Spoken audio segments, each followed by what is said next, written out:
ওম শ্রী পরমাত্মনি নমো। নমো শিবায় নমো।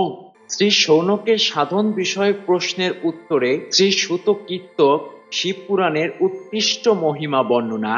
শ্রী শৌনক জিজ্ঞাসা করলেন, মহাজ্ঞানী শ্রী সুত, আপনি সমস্ত সিদ্ধান্তের জ্ঞাতা। প্রভু, পুরাণ কথার সারতত্ত্ব আমাকে বিশেষভাবে বলুন। জ্ঞান ও বৈরাগ্য সহ ভক্তি দ্বারা প্রাপ্ত বিবেক কিভাবে বৃদ্ধি হয়? সাধু ব্যক্তিগণ কিভাবে তাদের কাম, ক্রোধ ইত্যাদি মানসিক বিকারগুলি নিবারণ করেন? এই ঘোর কলিকালে জীব প্রায়শ আসুরি স্বভাব সম্পন্ন হয়ে উঠেছে। সেই জীব সমুদয়কে শুদ্ধ দৈবী সম্পদ যুক্ত করার সর্বশ্রেষ্ঠ উপায় কি? আপনি এখন আমাকে এমন কোন শাশ্বত সাধনের কথা বলুন যা কল্যাণকারী বস্তুগুলির মধ্যে সর্বোৎকৃষ্ট এবং পরম মঙ্গলকারী হয় এবং পবিত্রকারী উপায়গুলির মধ্যেও সর্বোত্তম পবিত্রকারক। তা তো সেই সাধন যেন এমন হয় যার দ্বারা শীঘ্রই অন্তঃকরণের বিশেষ শুদ্ধি এবং নির্মল চিত্ত বিশিষ্ট ব্যক্তি চিরকালের মতো শিব প্রাপ্তি করেন। শ্রীসুত বললেন, মুনিশ্রেষ্ঠ শৌনক, তুমি ধন্য, কারণ তোমার হৃদয়ে পুরাণ কথা শোনার বিশেষ আগ্রহ ও আকাঙ্ক্ষা আছে। তাই আমি শুদ্ধ বুদ্ধির দ্বারা বিচার করে তোমার কাছে পরম উত্তম শাস্ত্রের বর্ণনা করছি। বৎস, এটি সম্পূর্ণ শাস্ত্রাদির সিদ্ধান্ত সম্পূর্ণ, ভক্তি বৃদ্ধিকারী এবং ভগবান শিবের সন্তুষ্টকারী। এটি কর্ণের পক্ষে উত্তম রসায়ন, অমৃত স্বরূপ ও দিব্য। তুমি এটি শ্রবণ করো। মুনে, শিবপুরাণ অতি উত্তম শাস্ত্র। এটি পূর্বকালে ভগবান শিবই বর্ণনা করেছিলেন। এটি কালরূপী সর্পের মহাভয় বিনাশকারী উত্তম সাধন। গুরুদেব ব্যাস মুনি সনত কুমারের উপদেশ লাভ করে অত্যন্ত যত্নের সঙ্গে সংক্ষেপে এই পুরাণের প্রতিপাদন করেছেন। এই পুরাণ প্রণয়নের উদ্দেশ্য হল কলিযুগের মানুষের পরম হিত সাধন করা।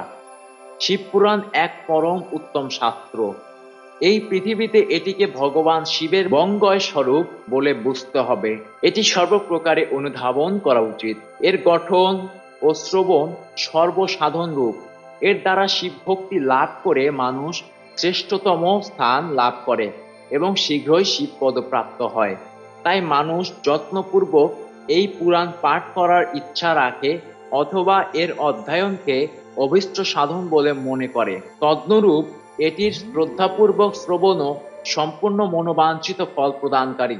ভগবান শিবের এই পুরাণ শ্রবণ করলে মানুষ সর্বপাপ হতে মুক্ত হয় এবং ইহ জীবনে নানাবিধ উৎকৃষ্ট ভোগাদি উপভোগ করে শেষে শিবলোক লাভ করে। এই শিবপুরাণ গ্রন্থ 24,000 শ্লোক সমন্বিত। এটি 7 সংহিতা সমন্বিত।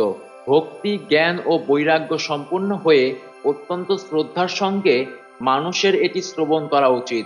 সপ্ত সংহিতা যুক্ত এই দিব্য শিবপুরাণ পরব্রহ্ম পরমাত্মার ন্যায় বিরাজমান এবং সর্বোৎকৃষ্ট গতি প্রদান করেন। যিনি নিরন্তর অনুসন্ধান পূর্বক এই শিবপুরাণ প্রেম ও ভক্তিসহ পাঠ করেন তিনি যে পুণ্যাত্মা, তাতে কোনো সংশয় নেই। যে উত্তম বুদ্ধিসম্পন্ন ব্যক্তি অন্তিমকালে ভক্তি সহকারে এই পুরাণ শ্রবণ করে, তার ওপর প্রসন্ন হয়ে ভগবান মহেশ্বর তাকে নিজ পদধাম প্রদান করেন। যিনি প্রতিদিন সমদারের সঙ্গে এই শিবপুরাণের পূজা করেন, তিনি ইহজগতে সর্বসুখ ভোগ করে অন্তিম সময়ে ভগবান শিবের চরণে আশ্রয় লাভ করেন। যিনি প্রতিদিন আলস্য ত্যাগ করে রেশমী বস্ত্রে আবৃত করে এই শিবপুরাণের বন্দনা করেন, তিনি সদা সুখী হন। এই শিবপুরাণ নির্মল ও ভগবান শিবের সর্বস্ব। যিনি ইহলোক ও পরলোকে সুখ আকাঙ্ক্ষা করেন, তার শ্রদ্ধা সহকারে যত্নপূর্বক এটির সেবা করা উচিত। এই নির্মল ও উত্তম শিবপুরাণ ধর্ম, অর্থ, কাম, মোক্ষ 4 পুরুষত্ব প্রদানকারী। সুতরাং এটি সর্বদা ভক্তিপূর্বক শ্রবণ এবং শুদ্ধচিত্তে পাঠ করা উচিত।